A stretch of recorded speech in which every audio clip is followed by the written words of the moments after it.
So then let's consider first of all, what is a mind in the grip of vicious circles? Well, one of the most obvious instances that we all know is the phenomenon of worry.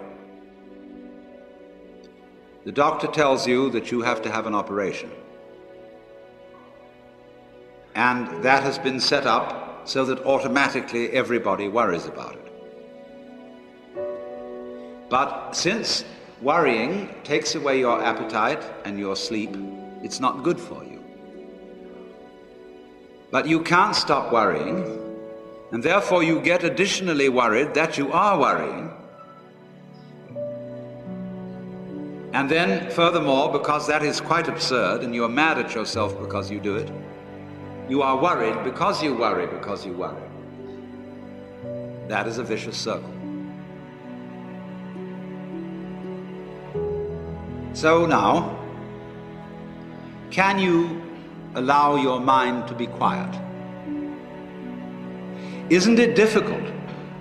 Because the mind seems to be like a monkey, jumping up and down and jabbering all the time. Once you've learned to think, you can't stop.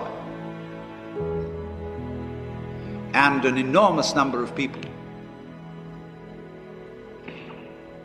devote their lives to keeping their minds busy and feel extremely uncomfortable with silence. When you're alone, nobody's saying anything, there's nothing to do. There's this worry, this lack of distraction. I'm left alone with myself, and I want to get away from myself. I'm always wanting to get away from myself. That's why I go to the movies, that's why I read mystery stories, that's why I go after to girls or anything that you do, or get drunk or whatever. I don't want to be with myself. I feel queer.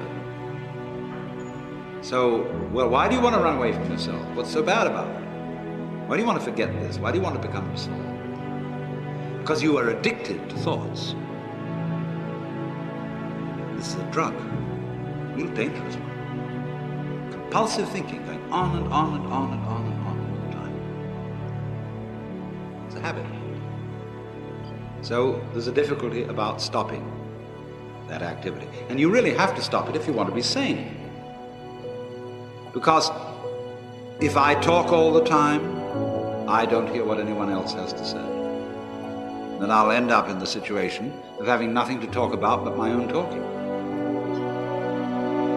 Or so in exactly the same way, if I think all the time, I won't have anything to think about except thoughts. So in order to have something to think about, there are times when you simply must stop thinking. Well, how do you do that? The first rule is don't try to. Because if you do, you will be like someone trying to make rough water smooth with a flat iron. And all that will do will stir it up. So in the same way as a muddy, turbulent pool quiets itself when left alone, you have to know how to leave your mind alone. It will quiet itself.